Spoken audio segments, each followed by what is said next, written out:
Hello everyone, welcome to our channel Education Hotspot. So this video is with regard to your IGNOU MA Sociology first year MSO 002 subject that is research methodologies and method and आपके upcoming exam के लिए हम लोग यहाँ पे revision करने वाले हैं. देखिए मैं कुछ एक बेसिक सी बात आपको पहले स्टार्टिंग में बता दूं सो दैट कुछ स्टूडेंट जो वीडियो छोड़ के जाना चाहते हैं वो अभी छोड़ दें, उनका टाइम वेस्ट ना हो. पहली बात, मैं यहाँ पे प्रॉपर नोट स्क्रीन पे शेयर करके आपके साथ रिवाइज नहीं कर रही हूँ टॉपिक. ये एक रिवीजन वीडियो है उन टॉपिक्स की जो मैं ऑलरेडी आपसे डिस्कस कर चुकी हूँ, तो बहुत शॉर्ट में हम यहाँ पे उनको रीडिस्कस करने वाले हैं टॉपिक्स को. तो आप लोग कॉपी पेन आपको साथ में लेके बैठना है. प्लस यहाँ नोट्स नहीं है, तो अगर किसी को चाहिए कि नोट्स से ज़्यादा अच्छा समझ में आता है, ऐसे उतना समझ नहीं आएगा, तो आप लोग ऑलरेडी अवेलेबल यूट्यूब पे जो विद नोट्स वाली वीडियो है वो देखेंगे, और पेड क्लास वाले स्टूडेंट को पेड क्लास में भी वो कंटेंट कवर कराया गया है. तो आप चाहो अपना टाइम बचाना तो आप ये वीडियोस छोड़ सकते हो अगर आपने यूट्यूब की और पेड कंटेंट की सारा चीज़ें कवर कर ली हैं, और आप चाहो तो उसको फास्ट वे में सुन भी सकते हो. एंड जो स्टूडेंट एक रिवीजन के फॉर्म में देख रहे हैं, पुराना कंटेंट उन्होंने उतना रेडी नहीं रखा है, तो आप एक कॉपी पेन लेके बैठिए एंड साथ के साथ में यहाँ पे चीज़ों को करिए. कुछ पार्ट में मैं लाने वाली हूँ यहाँ पे एक मिनी मैराथन काइंड ऑफ मान लीजिए, मतलब फास्ट ट्रैक में 2-4-5 टॉपिक में आपको 2-4-5 क्वेश्चंस यहाँ पे रिवाइज कराऊंगी. जिसमें पहला टॉपिक हम ले रहे हैं रिसर्च के फीचर्स पे बात करेंगे हम यहाँ पे. टाइप्स पे मैं अलग दोबारा बना दूंगी वीडियो, टाइप्स पे ऑलरेडी वीडियो है, बट रिसर्च के स्टेप्स एंड रिसर्च के फीचर्स पे हम लोग बात करते हैं. And then will talk about कि रिसर्चर की क्या क्वालिटी होनी चाहिए, एक रिसर्चर जो रिसर्च कंडक्ट करता है उसकी क्या क्वालिटी होनी चाहिए, एंड हाइपोथेसिस क्या होता है. इन सब चीज़ों पे हम इस वीडियो में बात करेंगे. तो पहले हम बात करते हैं रिसर्च पे. आपका सब्जेक्ट ही है रिसर्च मेथडोलॉजी, तो रिसर्च को लेके क्वेश्चन आना 2 से 3 क्वेश्चन बिल्कुल डायरेक्ट रिसर्च वर्ड से लेके हमें देखने को मिल सकते हैं. तो रिसर्च का अगर हम बात करें मतलब का, तो आप देख रहे हो रिसर्च वर्ड 2 वर्ड से मिलकर बना है, re plus search. Re means again search, मतलब to find out something, means you are finding out something. आप कोई न्यू इन्फॉर्मेशन फाइंड आउट कर रहे हो, या कोई ऑलरेडी अवेलेबल इन्फॉर्मेशन या थ्योरी पे आप कुछ अपनी न्यू फाइंडिंग्स कर रहे हो. आप उससे एग्री नहीं करते, या फिर आप मतलब डिसएग्री करते हो तो उसके अपोजिट बात बोलोगे, या एग्री करते हो तो आप उसमें कुछ और ऐड ऑन करना चाहते हो, एक्सपेंड करना चाहते हो, राइट. तो वो प्रोसेस होता है रिसर्च का. अब रिसर्च एक मल्टी डायमेंशनल कॉन्सेप्ट है. रिसर्च ऐसा नहीं है आप सोशोलॉजी पढ़ रहे हो तो सोशोलॉजी में ही रिसर्च होती है.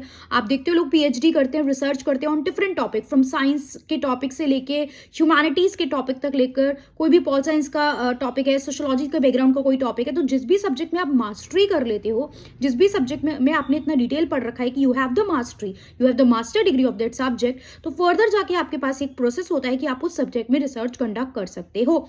एंड रिसर्च जो होती है, रिसर्च में एट लास्ट आपकी एक रिपोर्ट पब्लिश होती है, आपकी राइटिंग पब्लिश होती है, अगर आपको पता हो जब आप पीएचडी करते हैं, तो वो दैट शुड बी यूनिक. ऐसा नहीं है कि किसी और के काम को आप कॉपी करके आप अपना रिसर्च नाम देके उसको छाप सकते हो, नहीं होता है, पॉसिबल नहीं है. वो प्लेगरिज्म के अंदर आ जाता है, उसमें फिर आप पे फाइन पेनल्टी, वो सब चीजें हैं, वो नहीं करना होता है. अपना एक यूनिक स्टडी और थ्योरी आपको यहाँ पे कंप्लीट करनी होती है.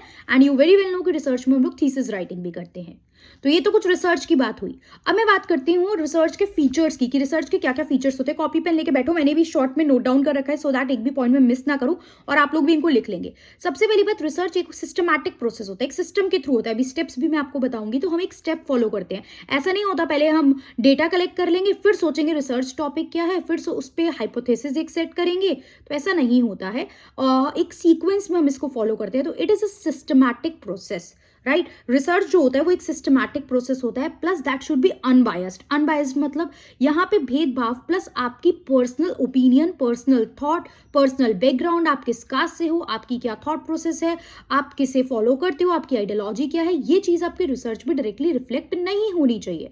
बिकॉज रिसर्च का जो कंक्लूजन आएगा वो बाकी लोग एज अ थ्योरी आगे जाके यूज करेंगे. तो that should be free from any bias, वो अनबायस्ड होना चाहिए. Transparency should be there. Research में आपको क्लियर कट मेंशन करना होता है, अगर आपने कोई रिसोर्स यूज करा है, कोई रेफरेंस कहीं से लिया है, तो वो चीज क्या है, मतलब वो आपको प्रेजेंट करनी होती है. तो रिसर्च में ट्रांसपेरेंसी प्रेजेंट होनी चाहिए. प्लस रिसर्च लॉजिकल होनी चाहिए. एक तुक की बात करनी चाहिए, कोई बेतुकी की बात आप नहीं करोगे कि बस तुक्का मार के आपने बोल दिया होता है. Proof should be there. आप डेटा कलेक्ट करते हो, आप अपनी बात को रिसर्च में प्रूव करते हो. इतनी बड़ी जो आप रिसर्च अपनी पूरी रिपोर्ट लिखते हो, फाइंडिंग्स लिखते हो, इवन आपको जो 11th-12th में प्रोजेक्ट बनाने के लिए दिए जाते थे, वहां पे भी आपसे बोला जाता था कि आप लोग डेटा कलेक्शन के थ्रू अपनी बात को प्रूव भी करके दिखाइए. तो logic should be there. Critical thinking should be there. Critical thinking होता है या critical way of doing work होता है जब आप अपने हर स्टेप को क्वेश्चन कर रहे हो. जैसे कि ये चीज है, अच्छा ऐसा है तो ये इससे क्या है. क्रिटिकल थिंकिंग मीन्स हम अपने ही स्टेप्स को क्वेश्चन कर रहे हैं, that whether we are doing the right thing और नॉट. तो उससे अगर कुछ गड़बड़ होगी तो टाइमली आपको पता चलेगी, and you can make the correction. आप उसको टाइमली करेक्ट भी कर सकते हो. प्लस रिसर्च से नॉलेज क्रिएट होती है। बिल्कुल, आप डेटा कलेक्ट कर रहे हो, आप इन्फॉर्मेशन ले रहे हो, आप डेटा कलेक्शन के अलग अलग मेथड्स होते हैं। We are not covering data collection here. अभी मैंने एक मॉर्निंग में वीडियो बना के बताया था आपको, सर्वे, इंटरव्यू, पार्टिसिपेंट, नॉन पार्टिसिपेंट की बात की गई थी, राइट। तो ये सब डेटा कलेक्शन के मेथड्स होते हैं। तो आप वो सब जब करोगे तो नॉलेज क्रिएट होती है। प्लस आप रिसर्च के थ्रू या तो कोई प्रॉब्लम को डिफाइन कर रहे हो या रीडिफाइन कर रहे हो। मतलब कोई नई प्रॉब्लम इन द सेंस यहाँ मुसीबत नहीं है, प्रॉब्लम इन द सेंस यहाँ पे टॉपिक है जिस पे आप काम कर रहे हो, रिसर्च वर्क है जो आप टॉपिक लेके रिसर्च वर्क कर रहे हो। तो या तो आप उस पर प्रॉपर काम करते हो या कोई और जो ऑलरेडी एग्जिस्टिंग प्रॉब्लम है उसको आप रीडिफाइन करते हो। इसके अलावा आपकी जो रिसर्च है that should B empirical. Empirical मतलब इम्पेरिसिज्म पढ़ा है हमने डिटेल में, based on the experience. It should be based on the experience and direct observation, जो भी आपने ऑब्जर्व करा है while collecting the data, while मतलब जो भी तरीका आपने यूज करा है, primary secondary data of method of collecting data, तो ये डायरेक्ट एक्सपीरियंस पे बेस होनी चाहिए। प्लस साइक्लिकल होती है रिसर्च। साइक्लिकल मतलब रिसर्च में जो पहला स्टेप होता है, अभी मैं इसके बाद स्टेप्स ऑफ रिसर्च पे आ रही हूँ। आई होप आप ये पॉइंट लिख के चल रहे हो फीचर्स के, मैं मान के चल रही हूँ। और कोई नहीं लिख रहा है तो उसने पुरानी जो पहले की वीडियोस हैं वहां से इनको नोट डाउन कर रखा है, आपके पास नोट्स अवेलेबल हैं, आप वहां से पढ़ रहे हैं, ऑलरेडी आपको याद है, तो आप सिर्फ पैसिवली इसको सुन सकते हैं। बट अगर वो सब नहीं कर रखा है तो एक्टिवली इन्वॉल्व रहिए और साथ साथ लिख भी लीजिए। साइक्लिकल मतलब रिसर्च स्टार्ट होती है एक प्रॉब्लम से कि किस topic, your topic of study क्या है, एंड एंड होती है कंक्लूजन से। तो वो कंक्लूजन भी बाकी लोगों के लिए एक टॉपिक की तरह काम कर सकता है फ्यूचर में, right. That conclusion can be act as the problem for the other people in the future course of action. Future में अपनी स्टडी के लिए they can use that conclusion as a problem. वो आपकी थ्योरी को एक topic की तरह ले सकते हैं, राइट। तो साइक्लिकल होती है, start with the problem and and with the problem. तो ये हुआ रिसर्च का मीनिंग, रिसर्च के फीचर्स। अब हम बात करते हैं steps in the process of research. जब रिसर्च आप कंडक्ट करते हो, एक रिसर्च पब्लिश कराने की बात होती है, तो सबसे पहले उसमें क्या क्या करना होता है, एंड किसी भी चीज के स्टेप्स या प्रोसेस होते हैं तो that should be in sequence में होने चाहिए, ये आपको ध्यान रखना है। पहला है identifying the research problem. Problem मतलब यहाँ मुसीबत नहीं ढूंढनी है, प्रॉब्लम मीन्स द टॉपिक जिस पे आप रिसर्च कर रहे हो। फॉर एग्जाम्पल मैं बात कर रही हूँ डिजिटल इलिटरेसी के ऊपर, राइट। मैं बात कर रही हूँ डिजिटल इलिटरेसी के ऊपर, तो मेरी जो प्रॉब्लम है वो क्या हो जाएगी, डिजिटल इलिटरेसी से रिलेटेड हो जाएगी। Plus review literature. Review literature होता है कि आपके टॉपिक के ऊपर जो भी कंटेंट अवेलेबल है, जिन भी लोगों ने काम करा है, कोई बुक है, कोई थीसिस है, कोई डेटा जो लिखा गया है इस सेम टॉपिक पे, तो हम उसे रिव्यू करते हैं कि व्हाट आर द थिंग, क्या पता जो मैं चीज पे वर्क करने जा रही हूँ वो ऑलरेडी हर पर्सन ने उस चीज पे काम करके पब्लिश कर रखा है, या मतलब बहुत जनरल चीज है जो ऑलरेडी यहाँ पे पब्लिश हो चुकी है। तो मुझे पहले लिटरेचर रिव्यू करना पड़ता है। पहले टॉपिक सोचूंगी, उस टॉपिक से रिलेटेड लिटरेचर रिव्यू करूंगी। देन थर्ड होता है सेटिंग द रिसर्च क्वेश्चन और हाइपोथेसिस। फर्स्ट हो गया आइडेंटिफाई द प्रॉब्लम, सेकंड हो गया रिव्यूइंग द लिटरेचर, थर्ड हो गया identifying the problem and hypothesis. अभी हाइपोथेसिस में मैं आगे आ रही हूँ टॉपिक पे। तो हाइपोथेसिस होता है आप किस तरीके से आप एक स्टेटमेंट लोगे जिसपे आप पूरी रिसर्च कंडक्ट करोगे। जैसे कि मैं कह रही हूं कि increasing population has a negative impact on digital literacy. Increasing population का डिजिटल लिटरेसी पे नेगेटिव इंपैक्ट है, ये मेरा हाइपोथेसिस है, इस पे मैं पूरी स्टडी करूंगी। मींस मैं डिजिटल लिटरेसी से कनेक्ट कर रही हूँ पॉपुलेशन को। ये मेरे दो वेरिएबल्स ऑफ स्टडी हैं और इसको प्रूव करने के लिए मैं पूरी रिसर्च यूज करूंगी। हो सकता है एट द एंड मैं ये बात पे मान जाऊं कि यस पॉपुलेशन बढ़ने से डिजिटल लिटरेसी पे इंपैक्ट पड़ रहा है, नेगेटिव इंपैक्ट पड़ रहा है, या फिर हो सकता है मैं एंड में अपने स्टेटमेंट को कॉन्ट्राडिक्ट करूं कि मेरी स्टेटमेंट के बेसिस पे नहीं, उल्टा हो रही हैं चीजें। समझ रहे हो आप? तो hypothesis is just like a statement और द प्रेडिक्शन जो आप रिसर्च के इनिशियल स्टेप्स में करते हो, और उसको प्रूव करने के लिए, उसको टेस्ट करने के लिए आप पूरी रिसर्च कंडक्ट करते हो। आई होप हाइपोथेसिस का मीनिंग क्लियर है। हाइपोथेसिस अलग से भी क्वेश्चन आता है एग्जाम में, राइट। हाइपोथेसिस अलग से भी आ सकता है। तो ये हो गया रिसर्च हाइपोथेसिस सेट करोगे, फिर आप अपना स्टडी डिजाइन चूज करोगे कि किस बेसिस पे आप स्टडी करने वाले हो।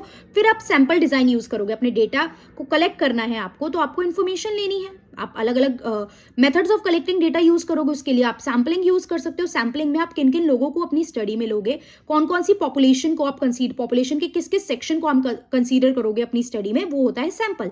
तो आप सैंपल डिजाइन करोगे, पहले स्टडी डिजाइन करोगे, फिर सैंपल डिजाइन करोगे, फिर डेटा कलेक्ट करोगे।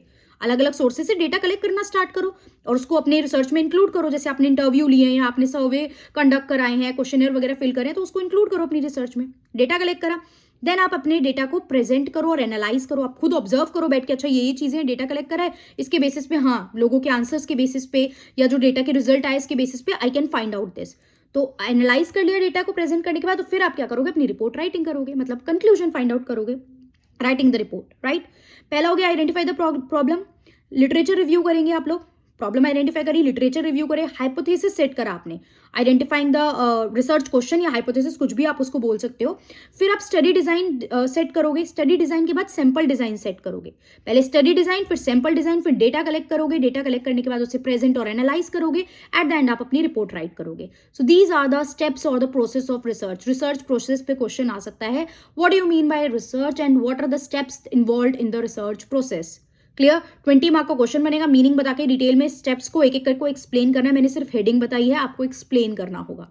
तो अभी हमने देखा रिसर्च, रिसर्च के फीचर्स, रिसर्च के स्टेप्स। अगला देखते हैं हम लोग quality of a good researcher. मैं एक रिसर्चर हूं, मैं किसी टॉपिक पे रिसर्च कंडक्ट कर रही हूँ, ये सारे स्टेप में प्रेजेंट करूंगी, अपनी रिपोर्ट कंक्लूड करूंगी, तो मुझ में क्या क्वालिटीज होनी चाहिए, मुझे किन किन चीजों का ध्यान रखना चाहिए। या फिर आप ये भी लिख सकते हो, कैरेक्टरिस्टिक ऑफ अ रिसर्चर आ सकता है, या फिर क्वेश्चन आ सकता है, what are the qualities of a researcher, what are the qualities of a good researcher. What do you mean by research? What are the qualities of a good researcher? पहली बात इंटेलेक्चुअल होना चाहिए, दिमाग होना चाहिए भैया, उसके पास नॉलेज होनी चाहिए चीज़ों की। दूसरी चीज़, उसमें क्यूरोसिटी होनी चाहिए, जानने की इच्छा। आप रिसर्च कर रहे हो, आप पेपर देने नहीं जा रहे हो, एक दिन पहले पढ़ा और खत्म हो गया काम। You should be like curious enough to know the things, to find out the things, क्योंकि आपको ऐसी हिडन चीजें और इन डेप्थ एनालिसिस करना है चीजों के बारे में। तो इंटेलेक्चुअल होना जरूरी है रिसर्चर का, क्यूरियस होना जरूरी है। प्रूडेंस मतलब उसको पता होना चाहिए कि right time and right place क्या है of conduct of collecting the data, of presenting the things. तो प्रूडेंस मतलब PRUDENCE, इसका मतलब होता है right time and right place, right time and right place. फिर हेल्दी क्रिटिसिज्म लेना उसे आना चाहिए। क्रिटिसिज्म मतलब कोई उंगली उठाए, जैसे कई बार बच्चे बोल देते क्या पढ़ा रहे हो यार। बहुत से बच्चे हो सकते हैं इस वीडियो पे कमेंट करे, कॉपी वाला अच्छा पढ़ाते हो आप, मतलब कॉपी पे लिखा हुआ ऐसे नहीं उतना मजा आ रहा है पढ़ने में। तो एक हेल्दी क्रिटिसिज्म लेने का आपको, जब आप हेल्दी क्रिटिसिज्म ले पाओगे तभी आप उसमें जो गड़बड़ है, फ्लॉज है, उनको करेक्ट कर पाओगे। तो हेल्दी क्रिटिसिज्म, आपको खुद को भी क्रिटिसाइज करना आना चाहिए, सेल्फ क्रिटिसाइज, सेल्फ इवेल्युएशन भी रिसर्चर को ड्यूरिंग द रिसर्च प्रोसेस खुद को करके चलना चाहिए। फिर ऑनेस्टी होनी चाहिए, भाई ईमानदार हो, रिसर्च कर रहे हो आप, बायस नहीं होने चाहिए, आपकी पर्सनल चीजों का जो इंपैक्ट है वो आपकी रिसर्च पे नहीं आना चाहिए। आपको क्रिएटिव इनफ होना चाहिए to do the thing, points लिखते जाओ, intellectual, curiosity, honesty, prudence, healthy criticism, creativity, economical होना चाहिए, बजट में काम करो, वेस्टेज ऑफ रिसोर्सेज मत करो, एफिशिएंट और इफेक्टिव होना चाहिए, मतलब आप अपना काम ऑन टाइम कंप्लीट करो, ये नहीं चल रहा है तो चल ही रहा है, ऑन टाइम कंप्लीट करो विदाउट वेस्टेज, पैसा, टाइम, एफर्ट, मनी, ये सब ज्यादा वेस्ट मत करो, रिसोर्सफुल होकर काम करो, with in the limited resources काम करो, और साइंटिफिक भी होना चाहिए। साइंटिफिक मतलब कॉज एंड इफेक्ट पे बेस होनी चाहिए आपकी रिसर्च, कि किसी चीज का क्या कारण है, उसका क्या इंपैक्ट पड़ रहा है, ये आप ऑब्जर्व कर पाओ। डन। मैंने काफ़ी चीज़ें अब इसमें मिक्स होकर एग्जाम में आ सकती हैं, एक साथ तो नहीं आएंगी सारी चीज़ें, बट हाँ हमने देखा रिसर्च, रिसर्च के फीचर, रिसर्च का steps and qualities of a good researcher. इस बीच मैंने आपको हाइपोथेसिस का मीनिंग भी बताया। हाइपोथेसिस मतलब क्या होता है, एक इंटेलिजेंस गेस, थर्ड स्टेप था in the process of research. तो इट इज इंटेलेक्चुअल गेस और प्रेडिक्शन, एक इंटेलेक्चुअल गेस है और प्रेडिक्शन है जो रिसर्चर यूज कर रहा है अपने रिसर्च क्वेश्चन का आंसर करने के लिए।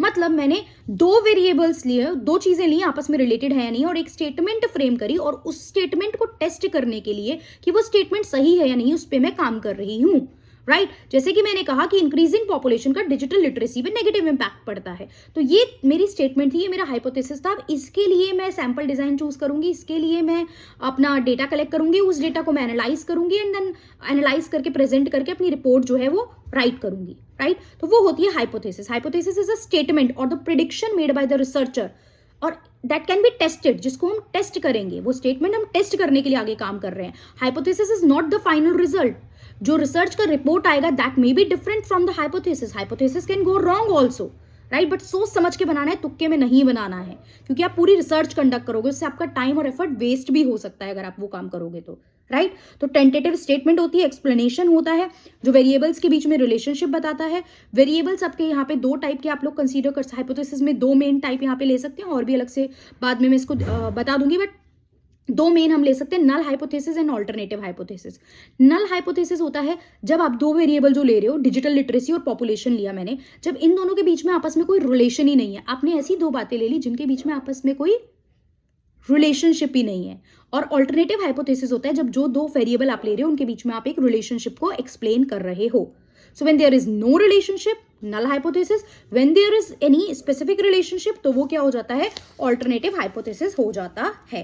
तो ये हो गया हाइपोथेसिस, हाइपोथेसिस का मीनिंग, नल ऑल्टरनेटिव हाइपोथेसिस। ऑल हाइपोथेसिस के फीचर्स क्या होते हैं, अगर हाइपोथेसिस 20 मार्कर क्वेश्चन आ गए तो हाइपोथेसिस पहली बात ऐसी स्टेटमेंट होगी, प्रिडिक्शन है, इट इज अ प्रिडिक्शन और statement made by the researcher, it should be tested, मतलब इट कैन बी टेस्टेड, मतलब स्टेटमेंट है जिसको हम टेस्ट करेंगे पूरे रिसर्च प्रोसेस में। जो हमारी हाइपोथेसिस होते हैं वो ना तो इतने स्पेसिफिक होने चाहिए ना जनरल होने चाहिए, ऐसी बिल्कुल जनरल सी बात नहीं करनी है। तो ना तो बहुत ज्यादा neither too specific nor too general, simple होने चाहिए, बहुत ज्यादा कॉम्प्लेक्स वे में नहीं होने चाहिए। यहाँ पे आप क्लियर और एग्जैक्ट होने चाहिए, क्लियर और एग्जैक्ट रहने चाहिए आपके, और आपके जो नेचुरल रूल ऑफ लॉ है उसके अगेंस्ट नहीं जाने चाहिए। कोई चीज है जो नॉर्मल है, एग्जिस्ट करती है, अब आप उसके अगेंस्ट अगर हाइपोथेसिस फ्रेम कर दोगे then how will you able to prove that thing, तो that should not go against the natural rule. तो इसके फीचर्स क्या क्या हो जाएंगे, it should be tested, it is a prediction और the general statement made by the researcher. Prediction है कि क्या कॉन्सिक्वेंसेज आ सकते हैं चीजों के, neither too specific nor too general. एक टेंटेटिव रिलेशनशिप शो करता है, नॉलेज एडवांसमेंट का एक सोर्स है, सिंपल होना चाहिए, क्लियर होना चाहिए, एग्जैक्ट होना चाहिए and should not go against the natural rule of law. तो ये पॉइंट्स को आप लिख लोगे, इसके फीचर्स को एक जगह पे। देन इसके पॉजिटिव पॉइंट क्या है, हाइपोथेसिस आप सेट कर रहे हो तो सबसे पहली बात तो पॉजिटिव पॉइंट ये कि टेस्टेबल होता है। जो रिसर्चर है उसने जो हाइपोथेसिस लिया वो पूरी रिसर्च में वो टेस्ट कर रहा है, तो वो देख सकता है कि उसका हाइपोथेसिस जो उसने स्टेटमेंट ली थी वो एक्यूरेट है या नहीं, तो टेस्टेबल होना चाहिए। प्लस ये एक फाउंडेशन सेट कर रहा है, क्योंकि आपका थर्ड स्टेप है, आप एक फाउंडेशन सेट कर रहे हो जिसपे आप पूरा आगे का एक्सपेरिमेंट और अपनी स्टडी कंडक्ट करोगे, तो it serve as a foundation for designing. Plus ये रिसर्चर को अकाउंटेबल ठहराता है फॉर द रिसर्च। एक स्टेटमेंट ली थी, अब रिसर्चर उसके लिए अकाउंटेबल है, तो रिसर्चर को वो प्रूव करना होगा, अकाउंटेबल मतलब जवाबदेही बनना, तो रिसर्चर की आंसरेबिलिटी और अकाउंटेबिलिटी बन जाती है इस चीज में। प्लस जो रिसर्च से रिलेटेड इंपॉर्टेंट वेरिएबल है, जो भी आपका टॉपिक है उसमें आपस में जो भी इंपॉर्टेंट वेरिएबल है उनको फाइंड आउट करके आप हाइपोथेसिस सेट करते हो, तो help in identifying most important variable of study. Then researcher जो है वो अपने यूज रिसोर्सेज को एफिशिएंटली यूज करेगा जब उसके पास हाइपोथेसिस है, दो वेरिएबल है जिनकी उन्हें स्टडी करनी है। नाउ ही नो कि उसको कैसे सैंपल डिजाइन चूज करना है और कैसे अपने डेटा को कलेक्ट करना है, क्योंकि ही नो द वेरिएबल्स जिन पे उनको स्टडी करनी है। And then it can result in the creation of theory. अगर ये सही प्रूव हुआ उसके रिपोर्ट राइटिंग में, जो भी उसने क्वेश्चन लिया था वो लास्ट तक सही प्रूव होता है, तो वो एक थ्योरी फॉर्मुलेट हो जाती है, क्योंकि रिसर्च का लास्ट स्टेप होता है राइटिंग द रिपोर्ट।